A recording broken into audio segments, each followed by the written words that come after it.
আসসালামু আলাইকুম, ঈদ মোবারক। সকলকে ঈদুল আজহার শুভেচ্ছা। আর দিন থেকে হয়ে গেল রাত। সকাল সকাল ঘুম থেকে উঠছি এবং উঠে কাজ শুরু। আমাদের যে ছাগলটা ছিল, ছাগলকে গোসল করে দেওয়া। তারিফের সাথে আমি গোসল করে দিচ্ছি, তারিফ দাঁড়ায় আছে।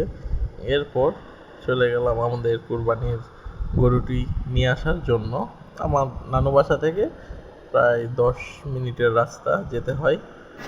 যাইতে যাইতে একটু ভিউ আপনাদের দেখাইতেছি। আর হ্যাঁ, এই যে এইটাই সেই পাগল গরু, বাবারে বাবা। আর এই গরু এবং এখানে আমরা কোরবানি করব।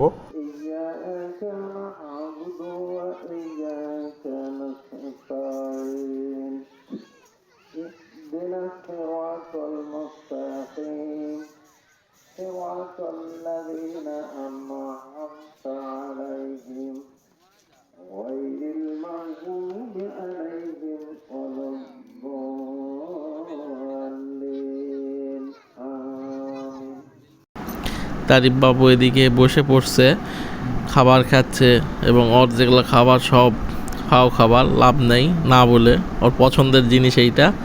আর এদিকে কাটাকাটি চলতেইছে, কারণ সারাটা দিন আজকে কাটাকাটি করতে শেষ। সম্পূর্ণ ভিডিও দেখার জন্য ধন্যবাদ।